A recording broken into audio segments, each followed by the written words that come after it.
let me tell you something. Look it, man. I've been an Atlanta fan for 45 years. Late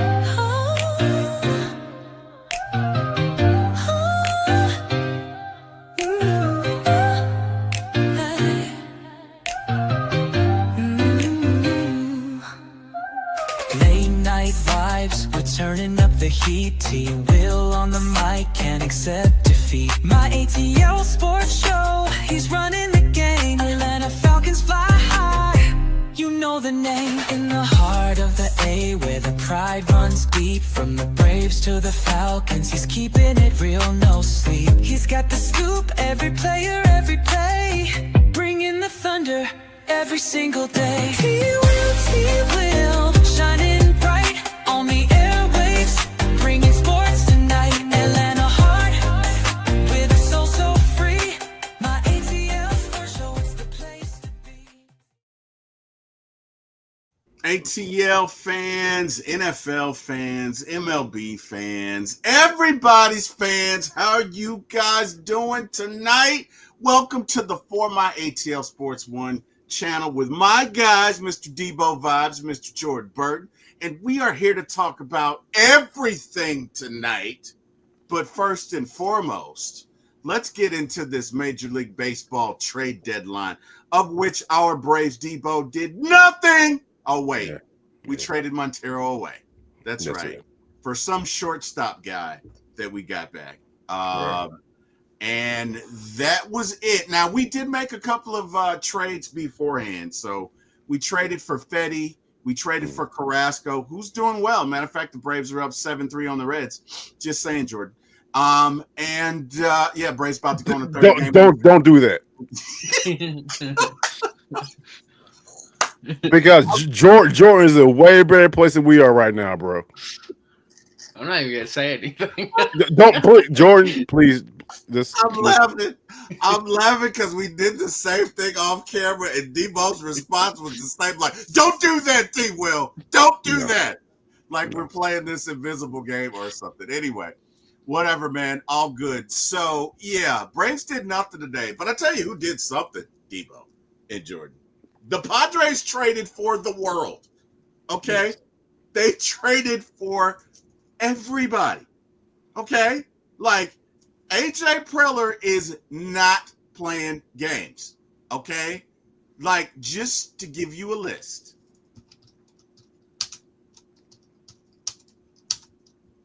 Padres at least made 6, maybe 7 trades today.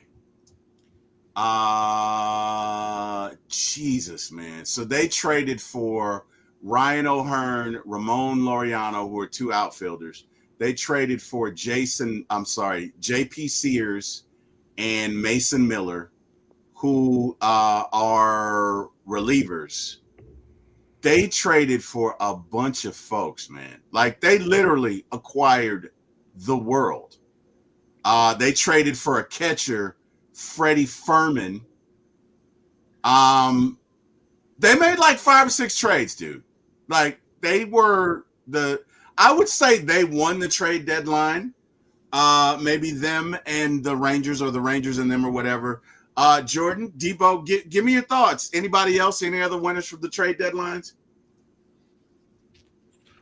I'd probably say the Yankees. I'm actually not impressed by many moves. I think the Padres they're desperate, man. I mean, look at the last like 5 years with the Padres at what they're doing in the playoffs. They always think they got a team to get to the World Series and then just don't get there. You're kind of in this desperate mode. You got to make a bunch of trades. This is the time, and if you don't, then you're screwed. The Rangers, I mean, they definitely got to make moves if they want to. Like everybody's goal at the end of the day is to win the World Series, and the Rangers, I mean, do you think you have a roster that can go and beat the Los Angeles Dodgers, who I think are the clear and obvious favorites to win the World Series by a mile? I don't think so. And then the Yankees, in my opinion, are probably the closest team to beating the Dodgers. They Even definitely though- made enough moves to maybe make it close, but I think the Dodgers are gonna run away with the World Series again. I don't know. Tigers are pretty good, man. And plus, Judge is on the IL, is he not? Isn't he only? Or I thought they were putting him on the IL. He is. Yeah, no, he is. Yeah, he is with the elbow or something. Yeah, against the Phillies, so, he got hurt. I mean, yeah. that's you know, I don't know. I think that's gonna make a difference. I like the Tigers. I think the Tigers number one have Schoolboy, who's the best pitcher in the world. They made some deals today. They took Montero from us. Thank you, Tigers. They got hosed, man. Wow. Okay. Anyway, I think the Tigers are pretty good. I think the Dodgers are good, but again, it is the most difficult thing to do in sports is to repeat. And I think that will come into bear this year. I don't think the Dodgers make the World Series. I think they may make it next year, but I don't think they're going to make it this year. And again, I can be wrong. I've been wrong before. It's okay. But it is very difficult to repeat. And I feel like, I'm going to be honest, Jordan, and I can't believe that I'm going to say this. I really don't want to say this. I probably shouldn't say this. But your Phillies could make it. Your Can you Phillies say that again? No. You cut out. I won't say out. it. I will Cut out. He didn't cut out. I heard him perfectly. He didn't cut out. I heard him perfectly, bro. I will not say it again. Clip But the chat. I mean, but it could happen. Like, you guys made a good trade today for a closer. That's the one thing you didn't have. You know, you get on a run, you get the right draw for the first round. You know, you catch the Dodgers in a bad way. I mean, it could happen. So, especially if the Mets win the division, I think that bodes well for you guys, because I don't care what anybody says, man. When you guys go on that long layoff, it's hard. And baseball is a game where you got to be moving. You got to be in the action. You got to be hitting ball, seeing ball every day. And when you go 7 days without it, most teams can't come back from that. So it just depends. But again, just my thoughts, guys. I think the Padres won the trade war today, and it's not even close. But hey, we're not only here to talk about baseball. Let's get into no, bro. I'm gonna correct you. I think the A's won that trade. You think the A's won? Absolutely, the A's won that trade because when you look at it, they got a number 3 prospect in the whole league, minor league prospect in the whole league, to come up there. And the A's right now, what they're doing right now is they're trying to build a foundation. In my opinion, and I want you guys' feelings on this. They're building a foundation to make sure once they go to Vegas, they'll be in Vegas in a couple of years. They have a solid team, and the Padres gave up a lot. You know what I'm saying, to get that that fastball pitcher who throws like 104 miles, who roars out. When we went to Sacramento, I get it. So the Padres got a closer. But when you look in the future, the A's totally win this, in my opinion. Jordan, how do you feel about it? I agree. I mean, in long term, if we're going to look at the long term of the trade deadline, Athletics, and I think also the Orioles, because of how many prospects they got with a lot of their trades. I mean, they got I never heard of this dude. Forget what his name is, but he's a 6'8", 240-pound, 19-year-old pitcher. He's probably playing the wrong sport. I think the Orioles did great, but the Athletics, I mean, because let's face it, why would the Athletics want to even play a playoff game in their current stadium? At this point, just unload anybody you got that's relatively old or you don't think is going to last very long. Get those prospects for when you go to Vegas, and hopefully you have this rising talented team when you're in Vegas. Yeah, and on top of that, bro, about pride, right? Go ahead. No, about piggybacking what Jordan said. On top of that, you add these prospects, and prospects is hit and miss. You know what I'm saying? We'll see what happens. You know what I'm talking about? So, but when you bring these prospects to the A's, and they already got a rookie, Nick Kurtz, who hit 4 home runs last week in one game. By the time they get to Vegas, they're trying to build a foundation. It's all about marketing and bringing in a good squad, a good team to a new city, in my opinion. I mean, I hear that, but again, prospects are just that. They're prospects. They could be suspects. You don't know. They might not necessarily. So who you think wins, Trey? Bro, Mason Miller throws 104 miles an hour. Okay, I get that. I get that, but I'm just saying. Look, right. When you go to the playoffs, you need Big Sexy on the mound. You need coming out there 103 miles an hour. You got no chance, bro. You got no chance, okay? I love what the Padres did. I wish that Anthopoulos had a little AJ Preller in him. Pause. I feel like that was a good pause. Late. That was a good pause, bro. Man. It's late. Whatever. I've been doing this all day. Look, I'm just saying, man. I'm sick of the Braves and their corporate B. I'm sick of it. I'm sick of it, Debo. And I know you're sick of it too. You just are over it, and you're not gonna bitch and moan. But I'm gonna bitch and moan. I'm sick of it.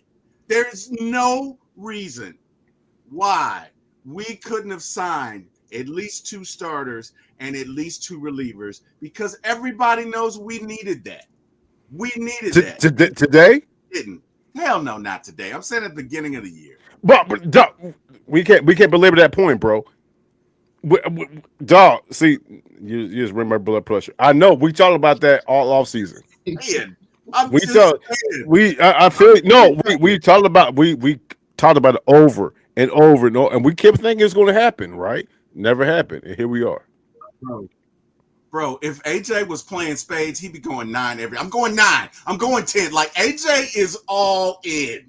He is all in, and I freaking love it. Now, again, first and foremost, in order to make these trades, you have to have a great farm system, and the Braves do not.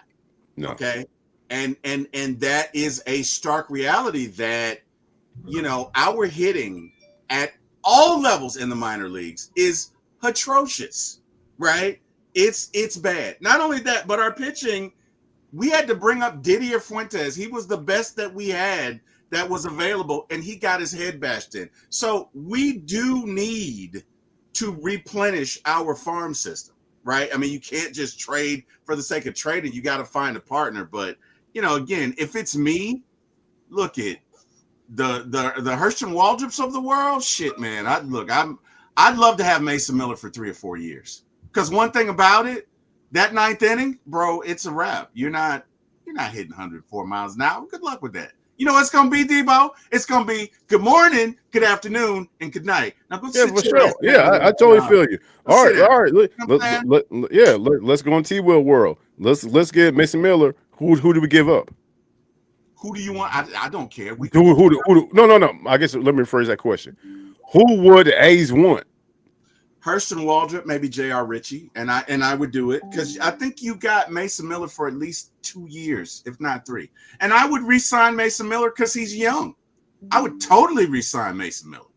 Like, Mason Miller is, who's that guy? Came out with the Chapman, right?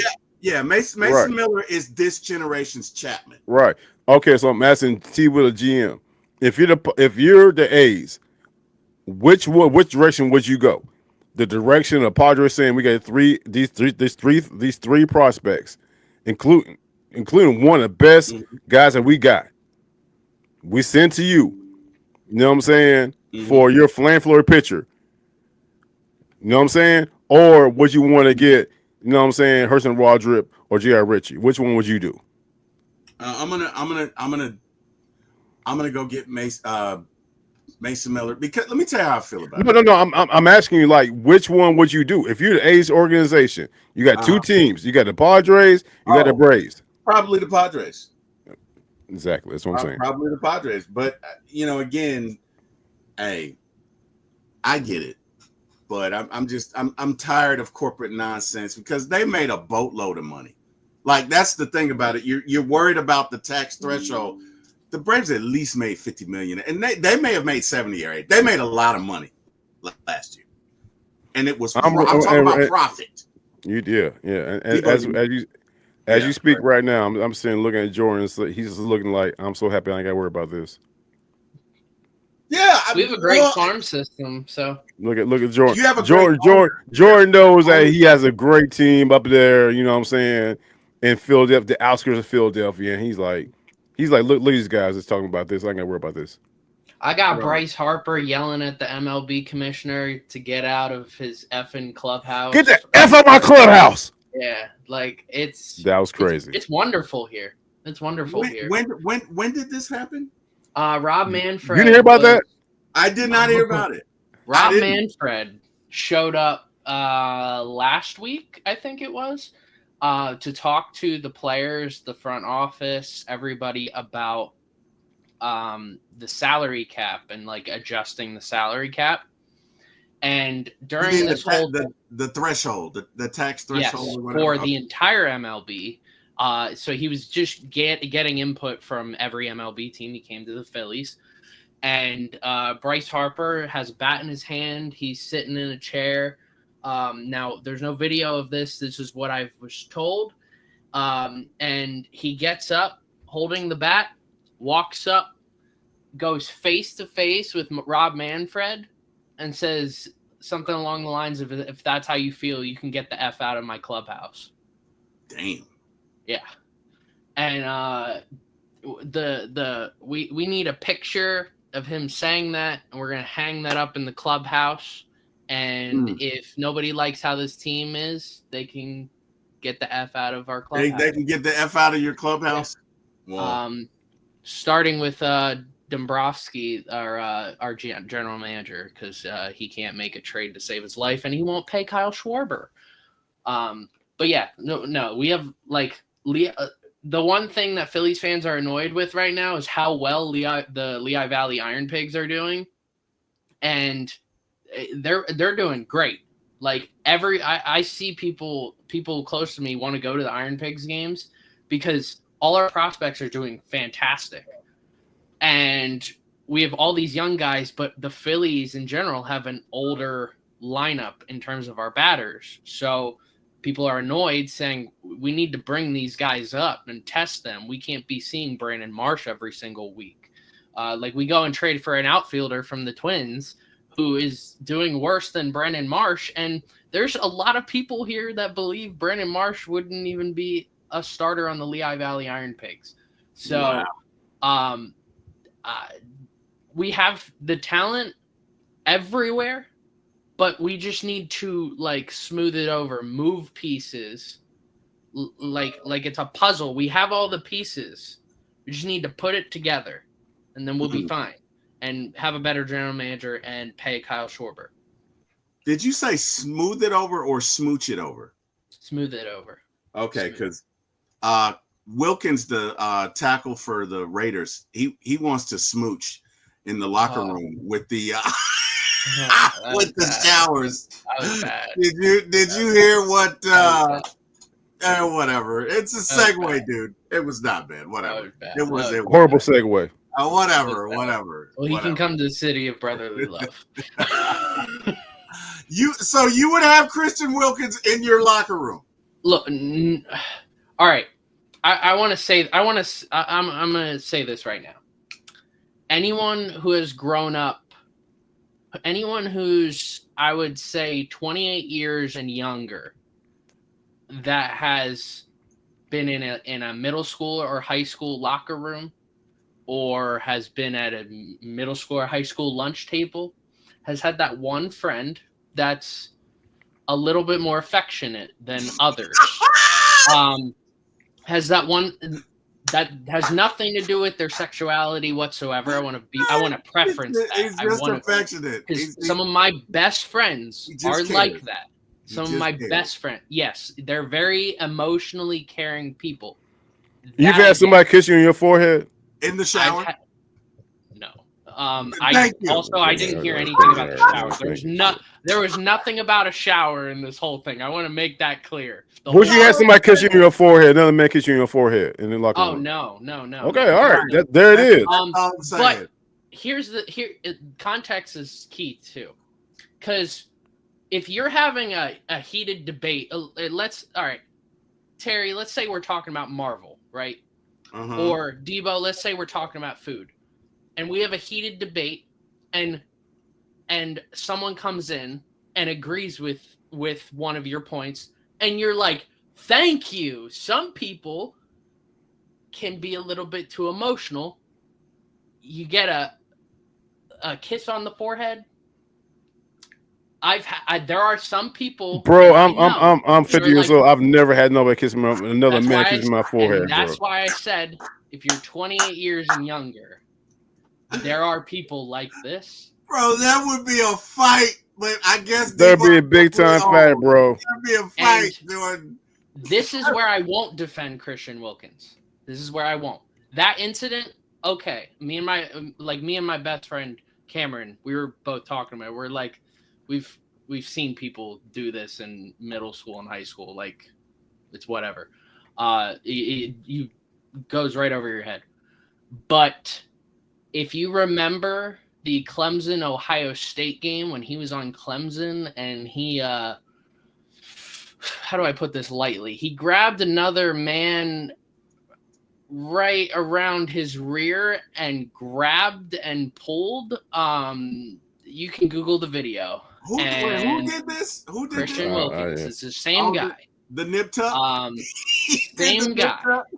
So I won't defend this guy.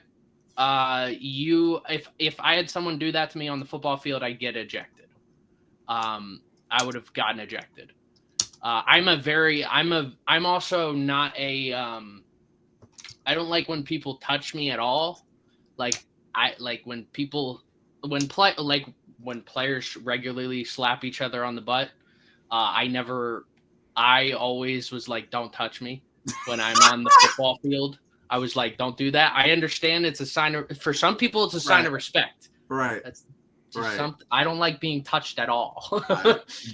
So there are certain situations, like context is key with the first instance, but Wilkins has a history of just very odd behavior. Yeah.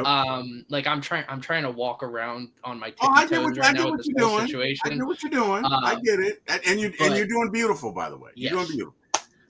But he has a very long history of just inappropriate acts. And I wouldn't want to. I mean, he's a very talented player. He can be an all-pro player on any team. It sucked he got hurt, but he needs to take a chill pill. He's like the he's like the naughty version of Ndamukong Suh.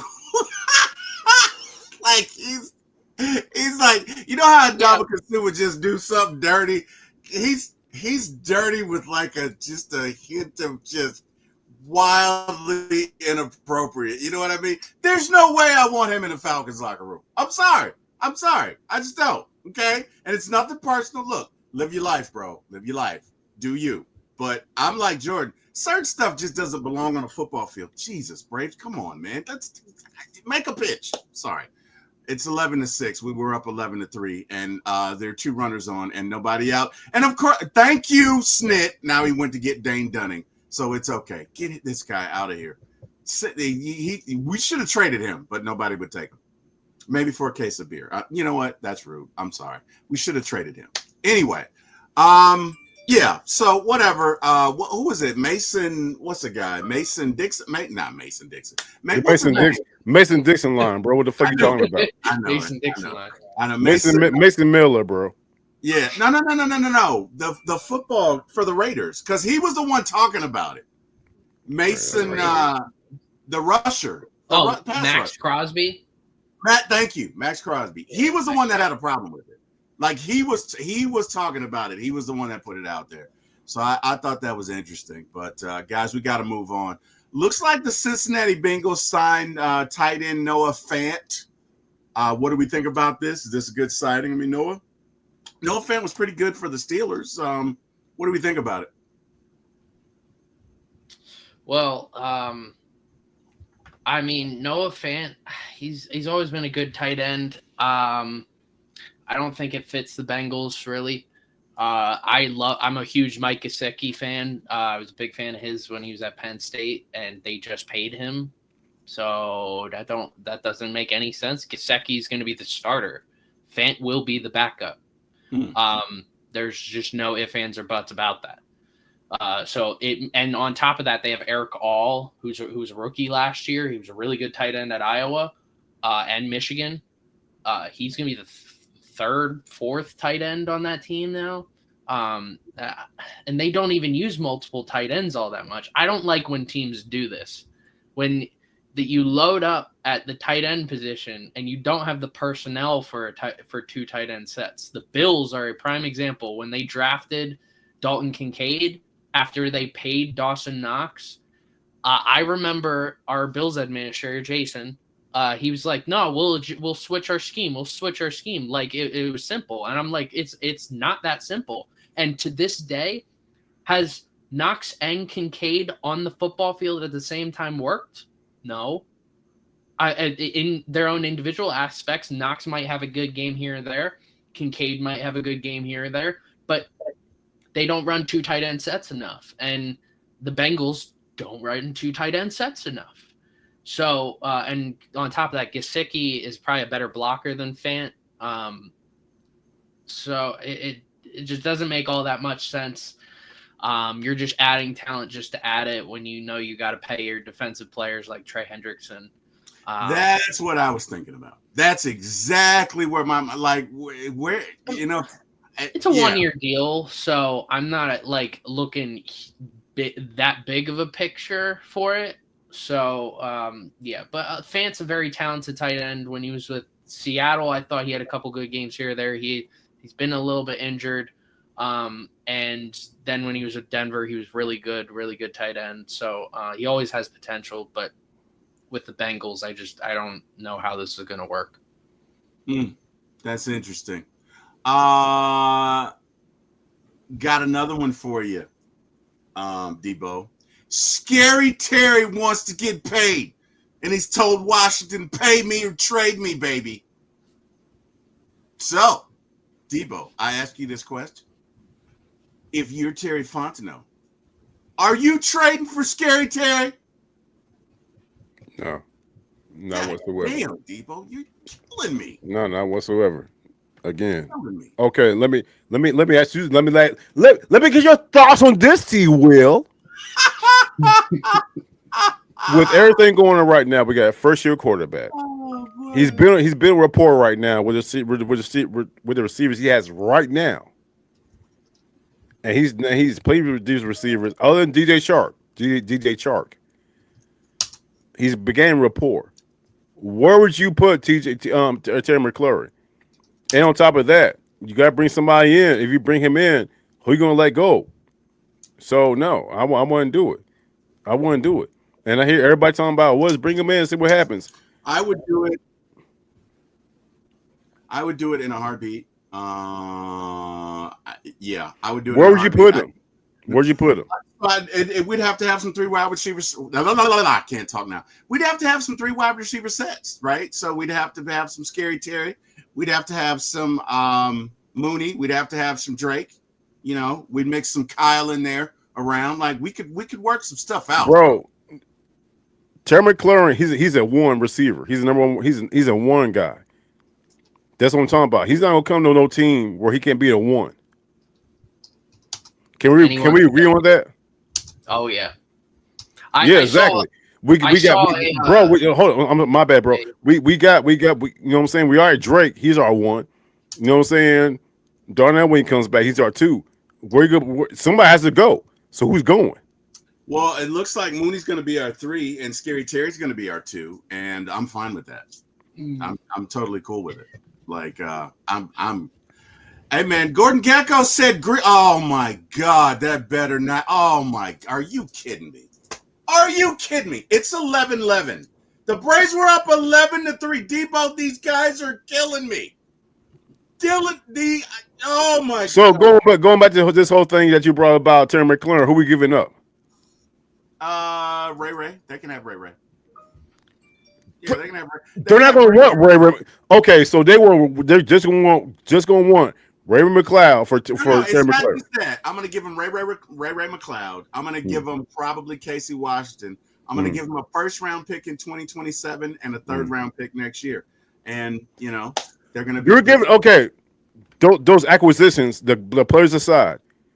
You said something interesting, and I want to hear the chat's thoughts. You just said you would give a first round pick, which we don't have next year, because of James Pierce Jr. You know what I'm saying? Deal Yep. for Timber. You would give up a first round pick in 2028 for Terry McLaurin. F them picks, man. F them picks. Sure. Because let me tell you why, right? Our defense is young this year. That's great. But you get Scary Terry, you're probably scoring 32, 35 points a game, right? You're running it up. Like we already combined, even with Kirk and his nonsense with his elbow last year or whatever. Falcons combined with Kirk and Penix threw for like 4,300 yards last year. So, hey man, we're running it up this year. You're giving a first round pickup for Terry McLaurin. I'm giving a first round because I'm gonna sign him to a 3 or 4 year deal. And I'm trying to win the Super Bowl before I have to pay Penix $60 million. So yes, I'm gonna trade a number 1 pick for Scary Terry. Yes, I am. Bro. Yes, I am. Because I'm probably not gonna re-sign Kyle. So there you go. Kyle's nothing to do with an acquisition, bro. You saying talking about you gonna give a first round draft pick? You're literally just saying you gonna give a first round draft pick for Terry McLaurin. Now, mind you, I feel what you're saying. He had a great year last year. We had Drake London. He's the one. Darnell Mooney, another 1,000-yard receiver, who's a 2. Where you gonna put him? And for what everybody's talking about with what Kyle Pitts is doing, he might be in the slot. Kyle Pitts has not put his hand Kyle Pitts has put his hand in the ground about 30% of the time in training camp. Other than that, he's working with receivers. You're sitting here telling me right now, with the receiving core we have, you would give up a first round draft pick for Terry McLaurin. It's a yes, no question. It's a hell yes, sir. Hell, can I get a hell yes, Will? Yes. Can I get a yes from the congregation? Yes. So, hi, Jordan. I just came to say that Will is off the chain. Don't mind him. He's over here trying to tell on the show earlier, trying to say that he's gonna tell Washington Commanders, "Hey, I'll give you I'll give you Casey Washington for Terry and a McLaurin." first round pick. And the the commander be like, "Oh hell yeah, Casey Washington! Hey, Casey Washington, sign me up. Send them to us for Terry McLaurin, bro. You literally just said you will get a first round draft pick for Terry McLaurin when we got receivers already, and Casey Washington and Ray McLeod. They're gonna say, "What are we gonna do with this, man?" Dude, we have an arsenal. No, I'm looking at the look on Jordan's face. Jordan's thinking about doing it. He's thinking about it. No, but it's not. Remember, Jordan, we don't have a 2026 first round pick. It's a 2027. It's 2027. Exactly. That's what I said. Yeah, for sure. And by the way, what's up, Kerry? What's going on? My bad. But pause. Let me say something right quick. I'm so sorry I missed you, Kerry. You know what I'm saying? Kerry had ticket for me for the training camp. For Sunday, I could not make it. I couldn't make none of training camps. Like things were going on. But thank you so much for the invite. I'm sorry I missed you, and you know what I'm saying. We'll make it happen next time. Now, with that being said, that narrative, you said a lot of crazy things, T. Will. I cannot believe you just said you would give a first round draft pick for Terry McLaurin as if we don't have a wide receiver right now. I sure would. Hey, man, look. I don't think it would cost that much, to be honest, only because he's turning 30. For the exact reason they don't want to pay him is because of his age. Correct. He's gonna be 30 in what, October, I believe. Like, you're not. I think he could get one more good contract, but I understand why they're hesitant. But I think it's crazy that, like, with their success that they had last season, with having the franchise quarterback they have, and you can't lose Scary Terry. I'm sorry, you need him, and not just that, but it's like you guys are a true contender in the NFC right now, which is a weak, it's in a weak spot compared to the AFC. I feel like, why would you want to lose him? They need to pay him and move on, honestly. More importantly, and everything you said is correct. More importantly, you're coming a second-year quarterback in Jayden Daniels, who has built rapport with his receiver. He's going to want him back.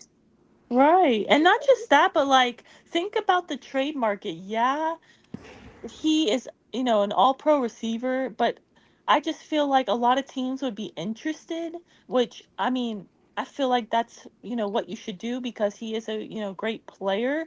But the thing about it is, not only are you going to have to give up some draft capital or a player for him, you also got to pay the man. He wants to get paid more than DK Metcalf, he said. So, which the Steelers just paid the man. So, I mean, I'm sorry, no, not for a 30-year-old. The more I think about it, and like you said, we got Darnell Mooney, which I'm not trying to disrespect Scary Terry because no offense to our guy Darnell Mooney, he's you look at the resume, he's I don't know how to say this. I don't want to say be disrespectful to our guy, but like what I He's mean, like scary. his He's his scary. resume is much better than Darnell Mooney. We He's scary. unlocked Darnell Mooney last season, but I'm just saying, like, we have a 1,000-yard receiver, like you said, and I'm hoping he's better soon so that he can start practicing again. I hope there's nothing shady with the whole like T Will say, like, what do you call that, injury gate or something. You know how, like, last season it was all weird about injuries. Like, they better not be No. joking We're with not us going to talk about about last season. We're not talking about last season. We're not going to do I'm that. just We're saying, not going that's to do the that. We're not going to I do that. know, No. but that's the first thing I thought about, honestly. I'm not gonna play with you. When he got hurt, I'm like, please be upfront with us about this whole injury. And not just that, the Jalen Walker thing, the same thing. They were like, they came out and said, oh, we're working on something with his body. That's what they said. The first, like, day he missed practice. Now we're on day 3 today, and they finally said, oh, it's because he, like, what did they exactly say? Like, he tweaked his hamstring or something, Or something They like that. said Yeah, he's some injured, right essentially. hamstring or It's like, something why like didn't you that. say that to begin with? They said he was working on something with his body. I'm like, okay, are we doing this again? Yeah, I think they just don't like to admit certain things. But One thing I want to say about Terry McLaurin, not Terry, you. So I have loved watching Terry McLaurin since his rookie year. I've had him in my keeper fantasy football league since his rookie year. I made a trade, Gus Edwards for Terry McLaurin. This was before Terry McLaurin was announced as the starting wide receiver for, at the time, the Redskins. And since then, he's been nothing but amazing for me. So for Terry McLaurin, I am a big Terry McLaurin fan. I believe he does deserve to get paid more than DK Metcalf. He is 30, and the Falcons don't have a first-round pick next year.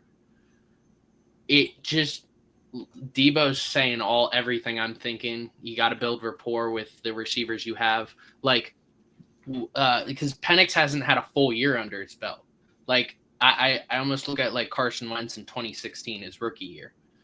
Like, I wanted him to build rapport before I just threw in whatever receivers we had.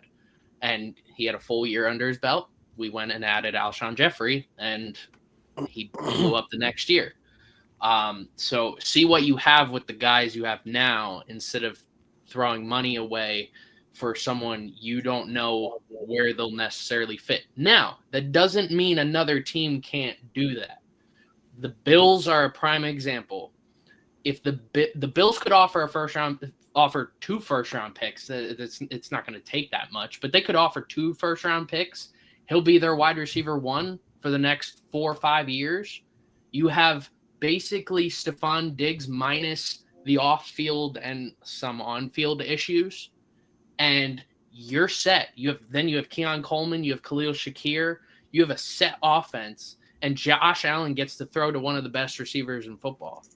So I don't think this makes any sense. I think this is a scare tactic for Terry McLaurin and his agent to say like, hey, we're willing to get a trade request.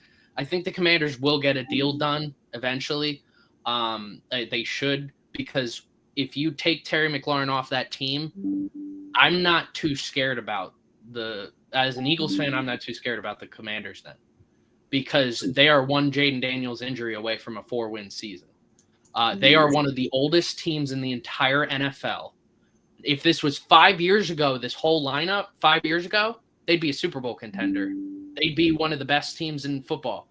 Because their age, the reason the Eagles dominated them each time was because we were simply faster than them. And what did they do? They added aging guys who are too slow.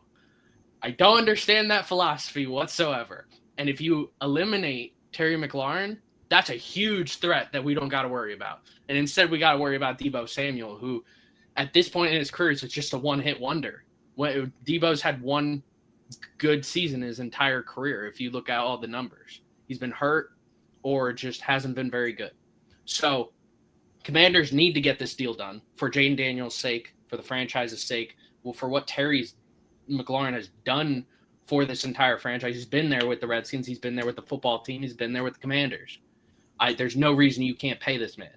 Pay him whatever you want. That's silly. Or as an Eagles fan, don't pay him and go trade him to the Bills. Okay. Carrie, would you trade for Scary Terry? Honestly, I would love to have him. He's an amazing receiver. I just realistically, it's never gonna happen. I mean, there's probably like 1% chance, 99 faith, 1%.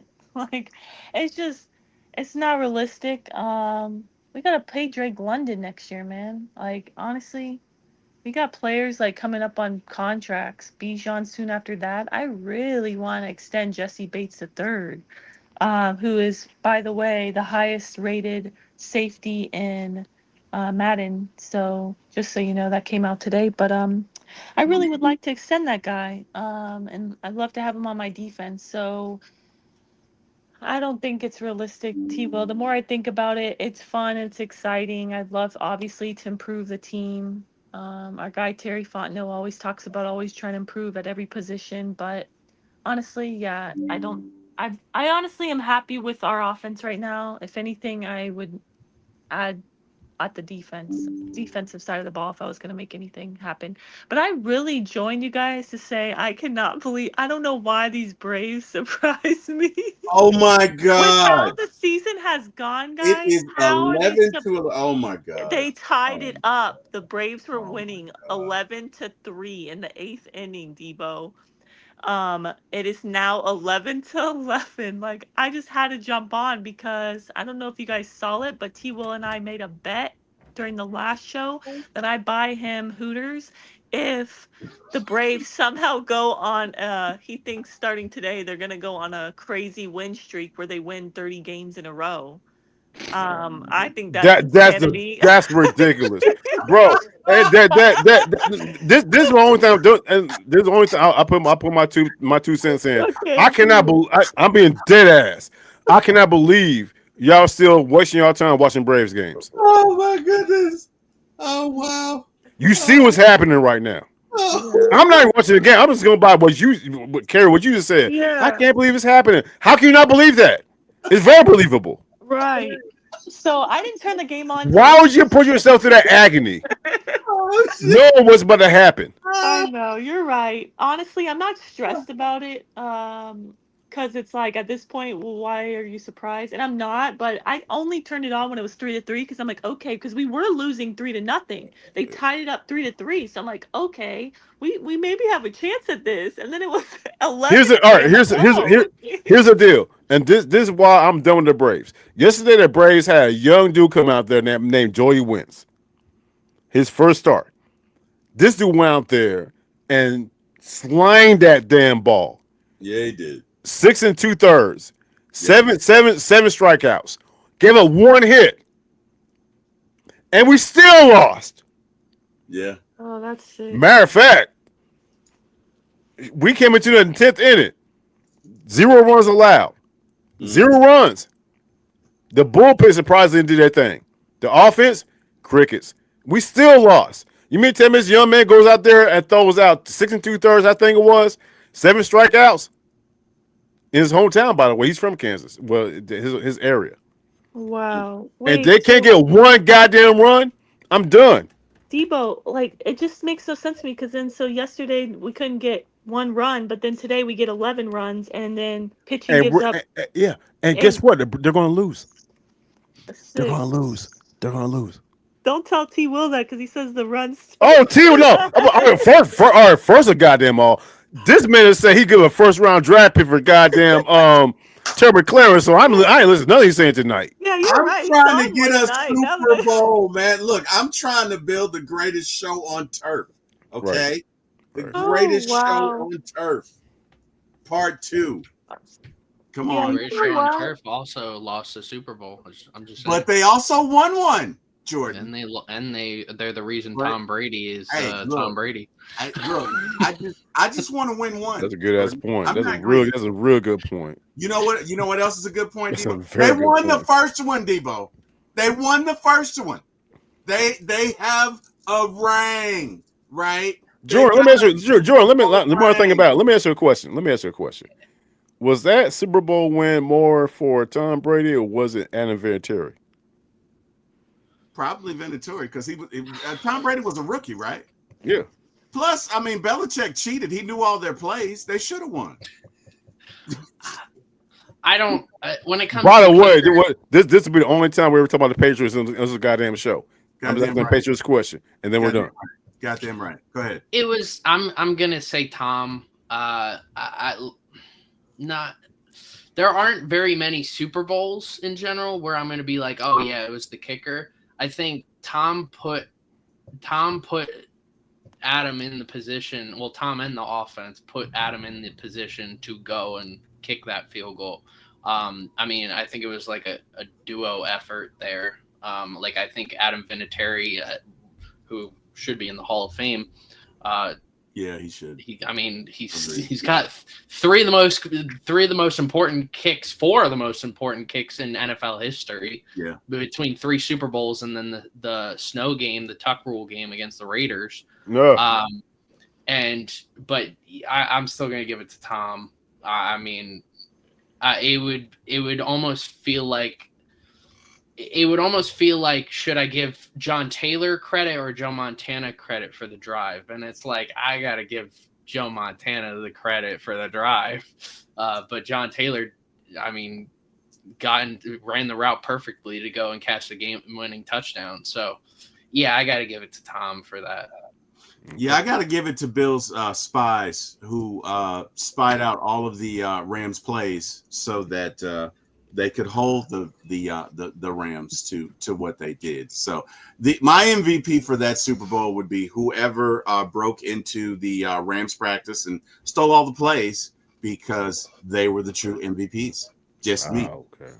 Just wow. me. Just Hey guys, I have to hop off, but before I go, I just want to say thanks for letting me hop on real quick, and also of course.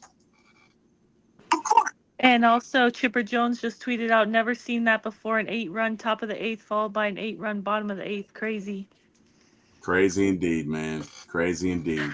Well, hey Carrie, get you some rest. Hey Carrie, tell these folks where they can find you. You can find me try not to go crazy over these Braves. I'm fine. I don't stress over the Braves like I do the Falcons, to be honestly. And at this point, I'm pretty checked out, like how Debo said. How are you going to stress out at this point? Like, with how everything has gone down? No. Please just rest my guy Acuna till next season.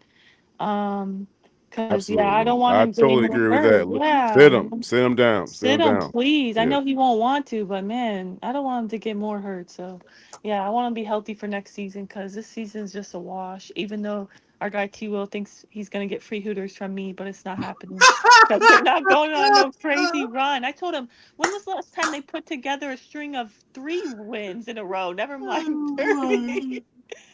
But anyway, sorry guys for kind of interrupting, but I wow. appreciate all three of you, Debo, Jordan, T. Will. I hope you have a good night. Thank you. Definitely, Carrie. Thank you for joining us. And hey, they're going to the top of the 10th now, so the Braves got out of the 9th. So there's hope for our guys. But anyway, hey, man, let's shift gears a little bit. Tonight, they are playing the Hall of Fame game. And we got some Hall of Fame announcees. And Jordan, I know you wanted to talk about that. Debo, I know you guys want to talk about. So let's talk about the 1, 2, 3, 4 inductees that we have. And give us your thoughts on that. Jordan, let's start with you, buddy. I'm going to talk about one of my favorite players that I ever got to watch play, Antonio Gates. Man, I don't think Antonio Gates is might be underrated because he played in the same era as Tony Gonzalez. Tony Gonzalez has pretty much every record known to man. Gates did beat him in receiving touchdowns, but because it was Tony Gonzalez 1, Gates was always 2, and Gates is not. If you take Tony Gonzalez out of the mix, Gates is washing out the rest of the competition. It's similar to I just had this conversation with 3 historians about Don Hudson, how great he was from 1935 to 1945. He's one of the greatest receivers ever. And the second greatest receiver during that time was Jim Benton, who's not in the Hall of Fame. Even though he has numbers that are insane, and he was clearly the second best receiver, he's forgotten because of Don Hudson. And I feel like Gates is he's pretty much underrated because of that. I do put Gates in that. I think he's a clearly top 10 tight end. I don't think anyone should argue that. I think that would be insane to argue he's not a top 10 tight end. But I loved watching him. That basketball style tight ends, the 2000s. I mean, that's what I grew up on. I loved watching Gonzalez and Gates go back to back every single week. And then we followed up that generation with Jimmy Graham, Rob Gronkowski, that dynamic duo between the two of them. I loved watching Antonio Gates play. I'm so happy that he's going into the Hall of Fame. I said it might have been around last year with you, Terry, that I was like, he's the number one guy that should be in the Hall of Fame, and he should have been a first ballot Hall of Famer, but I'm glad that he's in general. Agreed. All right, Debo, Antonio Gates, so Jordan, who are the 4 inductees? So it's Antonio Gates, Sterling Sharp, who is a senior nominee. Yes. So which another guy who I told you, Terry, I was like, he's getting in this year. Yes. Eric Allen, which okay, was kind of a surprise for me considering the other players that were eligible, and Jared Allen. Okay, that's fair. I'm definitely happy to see Sterling get in. I mean, I know if his career wasn't cut short by injury, I mean, he would have broken so many records. So I think he had a neck injury, and he had to, But so I've always been a fan of the elder Sharp, and good to see him finally get his just desserts. I agree with you about Antonio Gates. Antonio Gates and Gonzalez were really, in my opinion, the first basketball tight ends. You know what I mean? Like, you could see they obviously had a basketball background, and they used it when going out to make receptions to wall people off and block them out. And again, just very deserving. So definitely excited about it. A1 said, John, go ahead. Gates also, there's a trivia for you. Gates is the first Pro Football Hall of Famer to not play a single snap of football in college. Wow. He played basketball. I did not realize that. Okay. Wow. Okay. You think maybe that's part of the reason as to why they didn't elect him initially? Because he didn't play in college? You think it was something as silly as that? I don't think that has I don't know. anything to do with their induction in the Pro Football Hall of Fame. I mean, he's not going in the College Hall of Fame for anything. So, but I don't know. I think the reason he didn't get in is because he's clearly the second best tight end of his era behind Tony Gonzalez. Okay. All right. Fair enough. Debo, anybody that you are particularly a fan of? Absolutely. Yeah, no, for sure. No, absolutely. I think the best player, and I heard what you said, Jordan, but I disagree. The best player who came who came into this particular class was Eric Allen. Eric Allen is long overdue. He was one of the best corners in his generation. Late 80s, early 90s, do what he had to do. He matched up 1-on-1 against Art Monk, Gary Clark, Michael Irvin on a regular basis. Michael Irvin even said, if you take Deion out of the equation, Eric Allen was the best corner who matched up against me.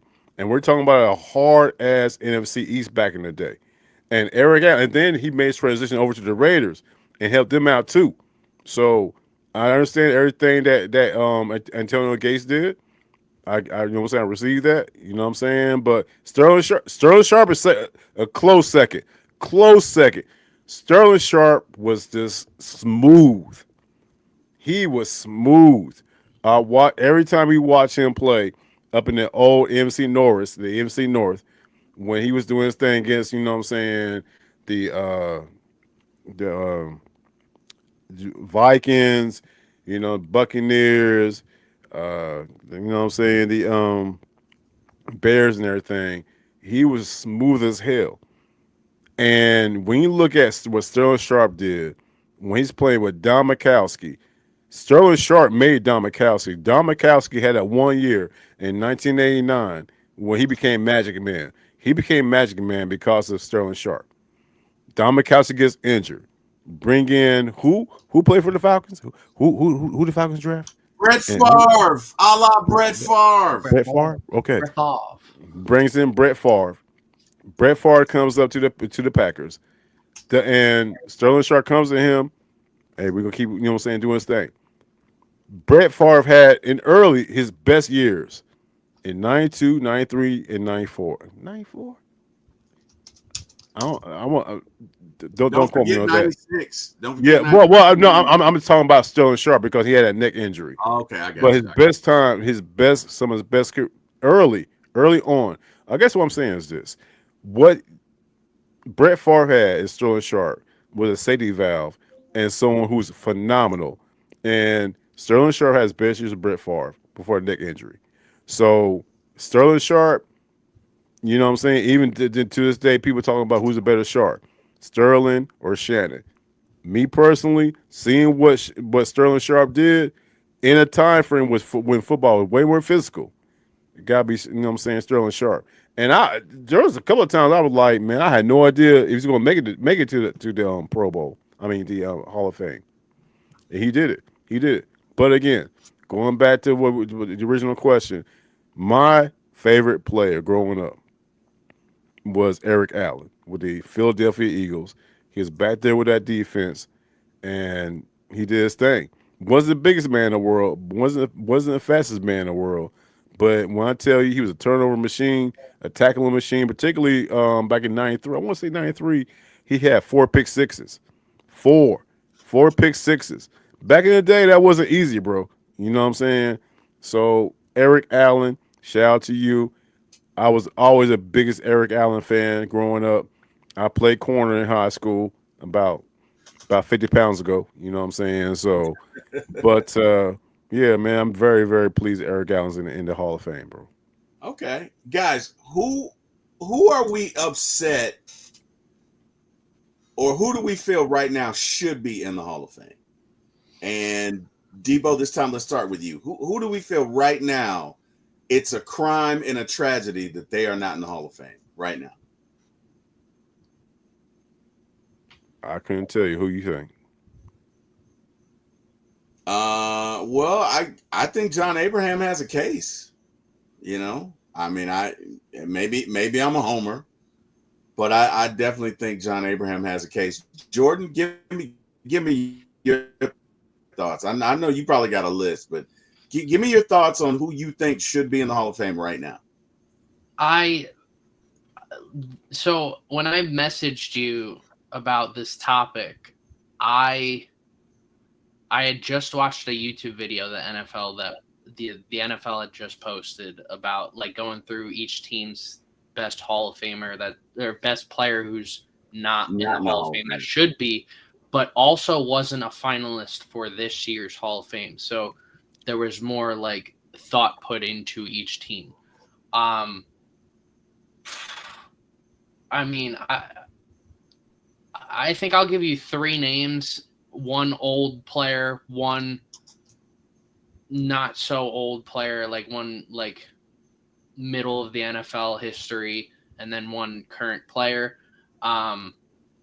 Jim Benton, I had said before, that's my older player. I think there's no reason he's not in the Hall of Fame.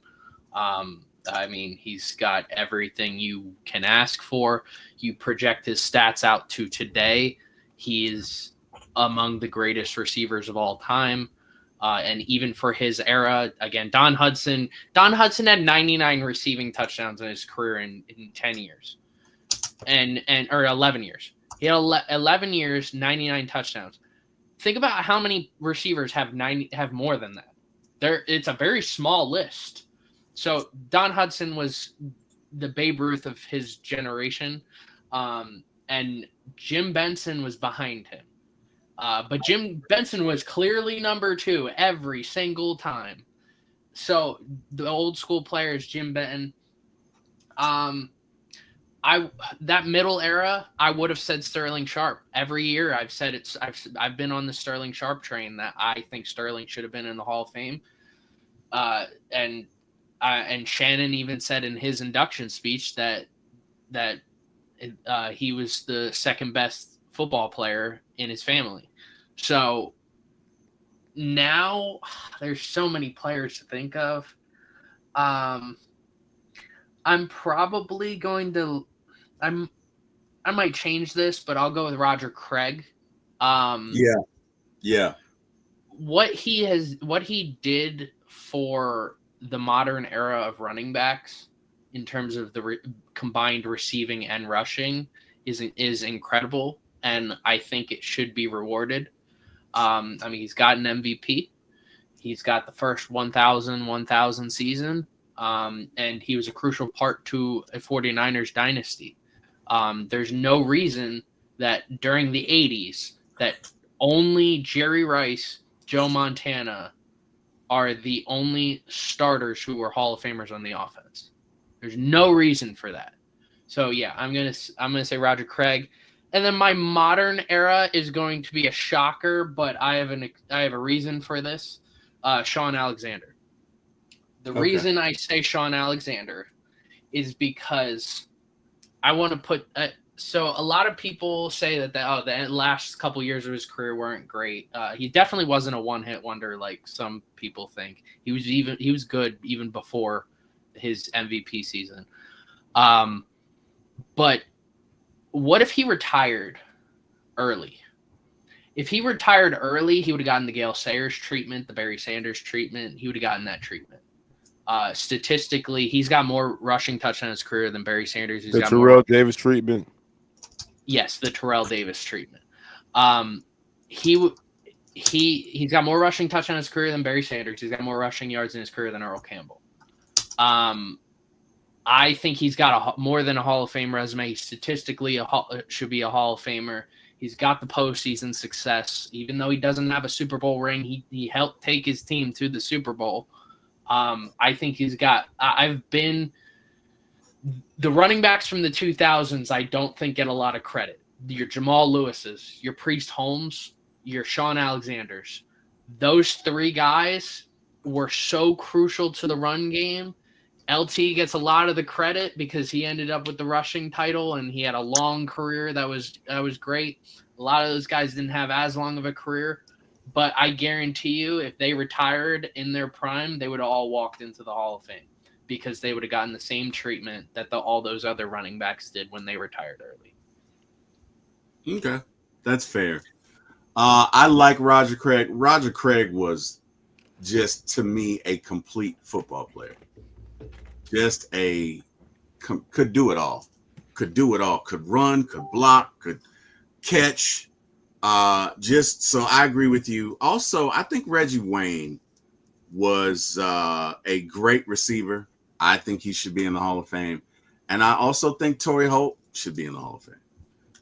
So those are my three that I feel like. I mean, look, you probably could make the case for 10 other guys, but those guys to me, like I remember watching Reggie Wayne. I remember watching Torrey Holt. And Torrey Holt specifically with that legion with the greatest show on turf was just unstoppable, man. They were just phenomenal. So just my thoughts, guys. I was thinking about something as Jordan was talking. I was really diving into the recesses of my mind. I can't believe neither Mark Clayton or Mark Dubert, the Marx brothers for Dan Marino, wide receivers for the Dolphins back in the heyday. Neither one of them is in Hall of Fame. One of them has to be in the Hall of Fame. That's a good point. Particularly Mark Clayton. I think Mark Clayton should be in Hall of Fame. That man set a record for 18 touchdowns in 1984, the most touchdowns ever scored. And he was an integral part of Dan Marino's maturation process. So Mark Clayton and Mark Dubert, neither one of them dudes being in the Hall of Fame, to me, is a travesty. Yeah, agreed, man. There's one other guy I want to bring up. He's an older guy, but when you go look at what he was able to accomplish in a very small career, he did stuff that it's like, how can I say this? It's like Taysom Hill on steroids, Deion Sanders on steroids. His name's Spec Sanders, so he played from 1946 to 1950. So he had an injured knee in 1949, so he only played 4 years. So I don't even think he's eligible for the Hall of Fame. He might not have played long enough. I think it's 5 years you have to have played. But during those 4 years, he led the league in rushing yards twice, rushing touchdowns twice. He had 18 rushing touchdowns in a season in 1947. He also threw the ball. In 1947, I told you he had 17 rushing touchdowns. He also had 14 passing touchdowns that same year. He had 1,442 passing yards. Oh, he also punted. So he had 1,938 punt yards, which was top 10 in the entire league. And, by the way, he has a season in 1950, which was his last year. We had 13 interceptions in 12 games. Damn. He was an All-Pro two of his years. He made the Pro. Surprisingly, 13 interceptions wasn't good enough to be an All-Pro candidate. By the way, he also returned. So he led the league in return touchdowns in 1946. Overall in his career, I'll give you his career totals. So these are small numbers because it was back in the 40s. But looking at the total, he's got 2,829 passing yards, 23 passing touchdowns. Also had 2,900 rushing yards, 33 rushing touchdowns. He had 272 receiving yards, 3 receiving touchdowns. He also had 7,854 punt yards. He had an average of 40.9 yards per punt. And on top of that, he had 19 interceptions in his career. He had 2 fumble recoveries in his career, 642 punt return yards, a punt return touchdown, 1,205 kick return yards, 2 kick return touchdowns. He had 2,265 all-purpose yards in 1947. That doesn't include passing yards. He had 2,200 in 14 games. So he's not going to ever be considered. But when I look at I like to look at anomalies in NFL history, like Sammy Baugh when he threw for 70% completion percentage in like 1942. And we can't even get quarterbacks. Some quarterbacks can't even do that in 2025, 2024. So this guy was an anomaly. And in everything he did, he played everywhere. He would throw, he would run, he would catch, he would block. He would go play defense, get interceptions. He would kick. He would punt. He would block punts. He would get kick returns and get punt returns. And he was great at all of it. But yeah, he won't ever go to the Hall of Fame, probably because he's not eligible unless they loosen the rules. But Spec Sanders was a crucial part to the reason the Alliance of American Football was able to merge with the NFL and them getting the Cleveland Browns and the San Francisco 49ers. Well, all right. I mean, I don't know how you follow that. Wow. I just want you to know Braves win. So that's 1 down, 29 to go, Debo. Absolutely. Let's do it. Chop on. Chop on. Chop the and you fuck said on. Hooters. Of all places you could have picked. Of all places. You chose Hooters. You couldn't have picked anywhere better with better food. Anything better? Like, you got Mr. Foodie right here. You could have asked him. You could ask Debo, hey, give me your opinions. Give me your thoughts. But no, you're like, Hooters, bro. Debo wasn't around. Debo wasn't around. You could text me, bro. That's all I'm saying. That's all he's saying. That's all I'm saying. I bet you this conversation was like, okay, like I'm Carrie. I'm like, okay, bet's a bet. All right, where do you want to go? And Terry's like, Hooters. Yeah. No, Jordan. No, it went like this. Carrie's like, where you want to go? Here comes T-Word. We're going to Hooters.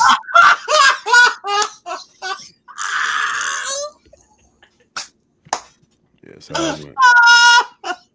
That's how it went. So yeah, good for you, T-Word. Good for you, T-Word. Yeah. Oh wow. Is that where you got the cherries from? That you had a hard time eating? Yeah, the cherry. No. That was Chick-fil-A. The cherries. The cherry. He was eating like a quarter pounder. That cherry. He was eating like a quarter pounder. It was a big cherry. Of course it was. Pause. It was a shake though. Of course it was. Okay. It was a shake. Yeah. It was Shake Shack. Yeah. Yeah. Okay. Shake Shack. Whatever. There you go. Steak. It was sure from Steak and Shake. No, it was a shake, and it was delicious. Anyway, hey Debo, tell these folks where they can find you, man. Hey, for sure, man. Before I do anything, man, something has been resting on my mind that I want to use this platform right here to let everybody know, man. So training camp started last Thursday, you know what I'm saying, for the Falcons, man. And I've been seeing all the content creators doing videos, photos, just, you know what I'm saying, showing everybody the vibe. And a lot of people, not even content creators, just people just going out, sharing the photos, sharing experiences, and just letting the world know how great the Atlanta Falcons fans are. There are a lot of people who aren't able to make it up there. So we live vicariously through your lenses, your eyes, and what you guys are seeing. So everybody who are going up to Flowery Branch to Atlanta Falcons training camp, I want to say thank you so much for sharing the experience for individuals who can't make it up there. Me personally, I was trying to make it up there. I was going to try and make up to the Diesel Tap House, wasn't able to make it. A lot of things going on. But the good news is there's a lot of individuals, a lot of great Falcons fans who are taking phenomenal pictures, phenomenal videos, and just showing the whole world how great the Atlanta Falcons fan base is. We live through y'all. So the lenses that you guys have when you take your pictures and your videos and everything, I'm speaking for myself. Thank you so much, because you guys had amazing resources to go to Flowery Branch and bring everything that's going on to individuals who can't unfortunately make it up there to share the experience with you guys. And I'm not going to name names, but like, you know, everybody I'm talking about Facebook in particular, DeMario, you know what I'm saying? Shout out Eric Parker, you know what I'm saying? Maggot T, man, Lisa Shepard, T Will, man, Joe Jack Allen. Spade, everybody who's taking the time You know what I'm saying? You know what I'm saying? Amari, everybody who's taking the time to take these pictures, it brings individuals who cannot make it up there into your world. So anytime that y'all take these pictures and these videos, I want to say thank you so much because we're all Atlanta Falcons fans. You guys had the means and resources to make it up there and take these pictures. Let us know how everything's going. Make even sometimes do reports and everything, and it helps out all of us, Atlanta Falcon fan base, to see, hey, we're gonna be all right. Every time I see somebody post something about who's up at the branch, who takes pictures, videos, and everything, and the group pictures you guys take, phenomenal, man. You know what I'm saying? When y'all up there like around about 5 in the morning, whatever, 5:30 in the morning, y'all posing in front of that Falcons camp, phenomenal. And it's like, okay, we got the best fans in the world. And I'll say it again, Atlanta Falcons fans are the best fans in the world. So everybody who goes to the other Fowlery branch for training camp, I want to say the photos and videos and everything is greatly received. I want to say thank you so much. And rise up all day. Rise up all day. I was fortunately able to go to the last Saturday. I was able to go to Maggie T's AFN Black and Red event. Had a great time. Met Maggie T for the first time. I met a lot of other Falcons fans for the first time, and we chopped it up. Had a great time. So that's what's all about. Rise up, rise up, rise up. Keep taking the pictures. Keep taking the photos. Keep taking it, you know what I'm saying, do y'all thing, because individuals like myself, I don't have the means and resources to be up there, way up in Fowler Branch, but I live in vicariously through y'all. I want to say thank y'all so much. Rise up all day, and that's what I got. All right, brother. Now tell them where they can find you, bro. Tell them about your shows. Tell them about Tuesday. Tell them about Foodies. Yeah, for sure, man. Hey, man, I did another food video, man, yesterday. I know. I went to, man, so damn good. They just opened up here in Morrow, Georgia, man, where I had a pork chop dinner, and it was delicious, man, delicious, all that, man. Anyway, and on Monday, I went to this one pop-up spot in Riverdale where it's called Slapping Tacos, where she served tacos in a bowl on top of a margarita, and you killed it, bro. You killed it. For sure. There was nothing left in that bowl. Yeah, and absolutely nothing left. And she put Don Julio in that margarita. But man, yeah. So anyway, man, if y'all want to check it out, y'all go to basically all stuff that T Will can't eat. Yeah. All right, all stuff that T Will can't eat. You want to see it? Come to my channel, Debo Vibes on YouTube, The Real Debo Vibes on Instagram, Debo Vibes on TikTok, Debo Vibes on X. And that's where you can find me, y'all. You already know. Amen, brother. Amen. We got to catch up. A1 Forever says, my guy at low. A1 says top 3 places in 2025. That's right. Chris Kira says, I'm so thankful that I made it to my first training camp in Flowery Branch. I've wanted to go for years. Got to see some awesome Falcon fans and friends too. Drove 7 hours, 3 hours sleep. Worth it. And Carrie says, yes, Eric Parker and Mario, the goats of training camp. They really are. They've gone all 5 days so far. Yeah, they go every year. I don't see how they do it. They go every year. They get up 5:30 in the morning. And yeah, man, they are warriors, all of them. A1 says, woo, Carrie, you are a warrior. Shout it. A1 says, yes, they are. All right, man. So hey, Jordan. Brother Jordan. By the way, look at Jordan. He's like, I'm a Super Bowl champ. What you guys talking about? He was thinking it like you can see. Yeah. Look, I'm a two. It oozes all. Yeah, it's that. Look at you know what I mean? I'm we got Super Bowl champs. We can talk about training camp. What are you talking about? He's looking at us like peasants. We're peons, peasants. Yeah. Training camp. Training camp. He scoffed at look at him. What you got, bro? Yeah, what you got? Yeah. I'm sorry. I'm sorry, guys. I'm missing one. Okay. Jordan, you going to hell. You going to hell with gasoline draws on, bro. Oh my God, Jordan, tell these folks where they can find you, man. Well, first I want to say, so with Eagles training camp, they moved to the NovaCare complex in 2013, which is right next door to the stadium. They used to have it at Lehigh University in Bethlehem, which is like an hour, maybe less away from me. I remember going there when I was little, seeing all the fans. It was such a great time. I missed that because now we just have one open practice at the stadium, which it just doesn't have the same vibe. So I saw all of the videos and photos from all you guys, from fans across all teams over the last couple weeks, and it's great to see that. It's something I wish the Eagles do. Obviously, I'm not really close to New Orleans to even go to any of theirs. It's not like theirs are open as much as like the Falcons are either. But it's gonna take so. I'm sorry, Jordan. Go ahead. I'm sorry. You okay, bro? Yeah, I was choking on that bullshit. I'm sorry. I'm sorry. Go ahead.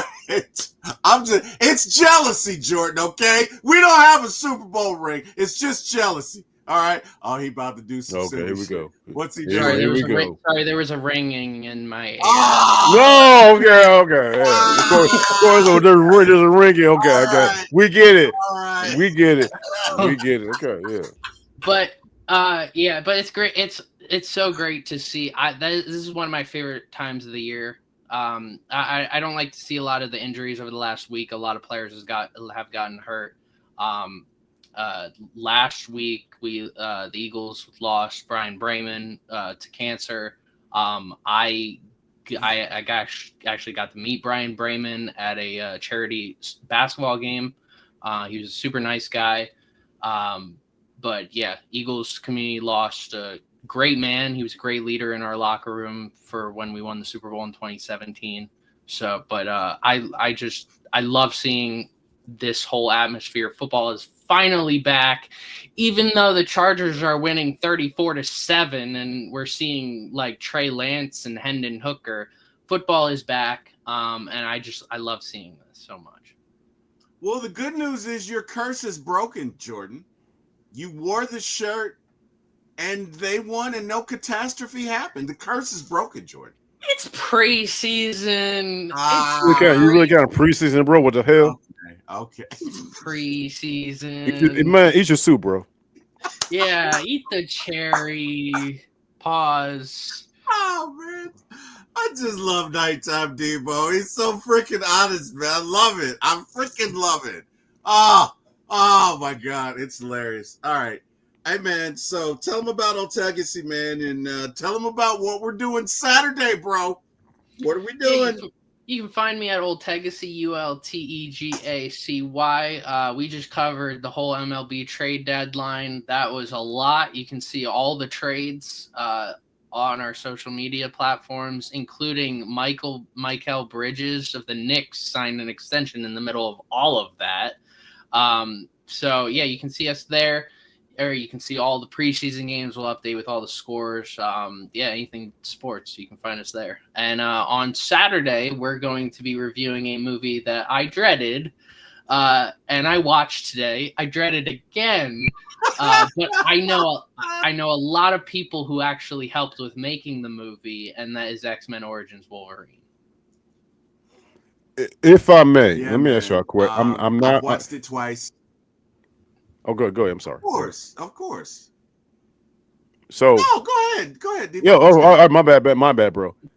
A movie's come out tomorrow, and I have a hankering, and Debo doesn't. I don't do hankerings, but I have a hankering to see it. And if you old school, 80s, late 80s, it's a remake. But I'm seeing great reviews about it. And I'm a big fan of this series. Tomorrow, the remake of The Naked Gun is coming out. Oh yeah, with Frank Drebin. That's right. I'm really thinking about checking it out. If I do, I'll let y'all know. But I'm seeing reviews about it, and people saying Liam Neeson is more hilarious than The previous guy. The previous I know guy. you're talking about. Yeah. The airplane guy. What the fuck is his name? I think about Leslie Nelson. I guess is whatever his Is name that is. him? Yeah. Okay. But Leslie. Nonetheless, I'm having great reviews. I'm seeing great reviews and hearing great reviews about The Naked Gun. Your boy might check it out. So if I do, I'll let you know. Check it out, man. Let us know, bro. Definitely. I might check it out too. It was never a movie that was on my radar because I assumed when it comes to reviews, movie critics don't like comedies. And this is one of those comedies. Seth MacFarlane's directing it, and he's always wanted to do that. And he's the director of Ted. He did The Family Guy. He's done Family Guy, American Dad. He's done all Bob's Burgers. You name it, he's done it. Seth MacFarlane is incredible. I'm shocked with the reviews. It's at a 95% on Rotten Tomatoes or something. For sure, yeah. Is Seth MacFarlane in any way related to Todd McFarlane? No, I don't think so. No.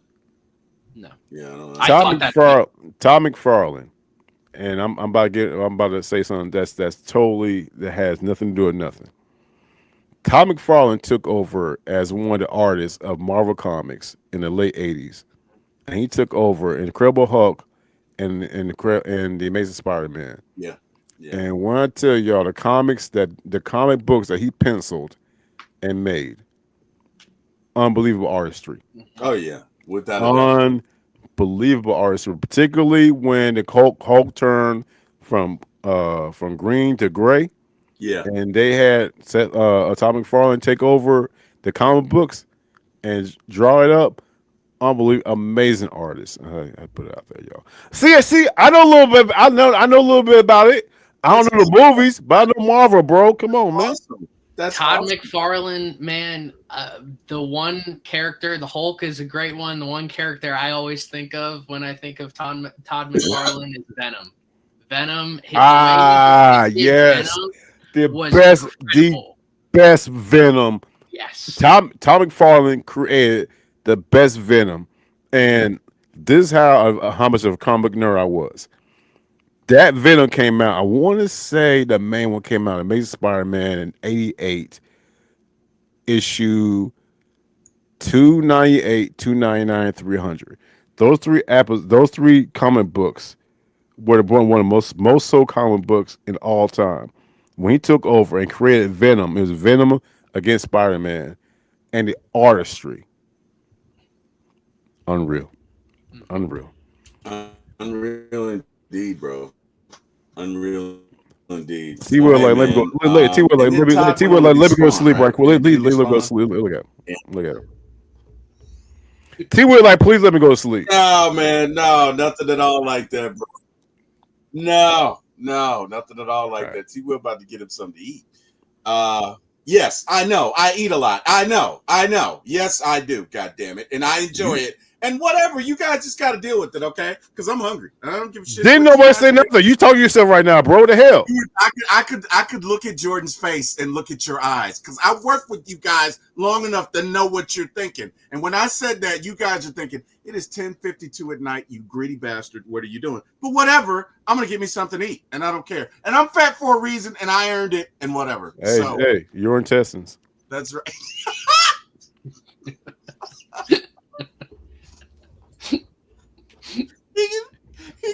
He can say that as my son. My doctor would say. Your intestines, Dad. Oh, shit. Oh, man. All right, guys, we got to go. It's hot as hell up here. I got to turn this air on. I'm hungry. I'm moody. It's been a long day. I've been podcasting since 5:30 this afternoon. So, excuse me, guys. Hey, Debo, enjoy your weekend, brother. I hope the movie is great tomorrow night. And hey, look, you always got a spot with us, bro, because you know enough about Marvel. Even if you want to talk about it from the comic book perspective, you can. So, brother Devo, if you want to join us Saturday, you're welcome to. We'll probably do it around 8:00 at night. Although, Jordan, I got to keep it real. You know, Devo keeps an active social calendar. So, you know, he might, you know, you never know with this dude. You know what I mean? Like, he's a single man. You know, he might have 2 dates tomorrow. We don't know. You know what I mean? How about I will put you on my itinerary and you we'll cut out, bro. I can't. I'll put you in my itinerary. You'll have your people call our people. Is that how you're gonna do it? My people call your people. We'll see what happens. Yeah. Okay. Yeah. Have your people call our people, man. It's cool. It's all good. Well, hey, fellas, as always, man, I enjoy this. Everybody who joined us in the chat, thank you so much. Really appreciate that. Of course, you can find myself and Jordan on Saturday at For My ATL Sports 1 on YouTube and For My ATL Movies 1 on YouTube as well. Also, look, we got some shows coming out. Of course, myself and Debo are here Thursday nights. Jordan made a special appearance because he has something to do tomorrow night. But, you know, it's normally myself, Jordan, and Debo on Friday nights. And Carrie and I are starting a new show Thursday morning. Well, it could be Thursday, could be Wednesday, could be whatever. But we're starting a new show in the mornings. So it should be fun, guys. So got a lot going on at For My ATL Sports. Of course, Jordan, you got your old Legacy thing. Debo, you got your foodie, and of course your Vegas show, which is killing it. By the way, Jordan, thank you so much for coming by. The last episode we did, we talked about it was the 1990 show. I have a 1990 show, and we discussed the OJ chase. And Jordan was interactive, and I want to say thank you so much. It was a great episode where we dove in to the OJ Simpson chase. Jordan came through, and we had a blast, man. So thank you so much, Jordan. And yeah, we got another episode coming next week. What are you guys talking about next week? Next week, you say In Living Color. That's right. No. Well, clearly you don't see the show, T. Will. We talked about Living Color 2 weeks ago. Oh, my bad. Damn. Well, you said it. Okay. All right. Whatever. I'm trying to help you promote it. God damn it. Anyway, go ahead. What were you saying? No, we're next week. We're debating. We're seeing what it's going to be comedy. You know what I'm saying? Because the OJ chase one, it was really deep. You know what I'm saying? But next one is going to be a little more comedy. So we'll see what happens. Okay. You got 2 minutes. You got 2 minutes to see, bro. Your audience needs a break. Is what you're saying. Like last week was too heavy. It was heavy. I get it. OJ chase, man. OJ AC, 45 miles down the freeway. Come on, man. Shit. I remember that. I remember where I was when that happened. I was working at what is now Comcast, but it used to be Media One. And we had these TVs on in the call center because I've always worked in repair. So I used to repair people's cable boxes. You call in and I'd walk you through it. But we're watching the whole thing unfold. And our mouths are like, what in the HD double hockey sticks is going on? We're like flabbergasted, dude. We're just watching this like, this is crazy. Just that whole thing and the way it went down was just incredible, man. So I got to get back for one of your 90 shows, man. I definitely got to do that. Absolutely, come through, man. So yeah. All right. Well, hey, man, you guys be amazing. Thank you so much, Jordan and Debo. This is always fun. This is why we do it. To everyone who joined us in the chat, you could have been anywhere in the world. You chose to be with us. We thank you. I want to thank God for, number one, waking me up. And as Debo said, keep in my intestines going. Yeah, buddy. And hey, man, thank you to Jack Spade and to, hey, man, whatever. Anyway, thank you to Jack Spade and thank you to Eric Parker for giving my shout in his business. You guys be great. Go Falcons. And your Eagles suck, Jordan, even though they won the Super Bowl. Good night, everybody.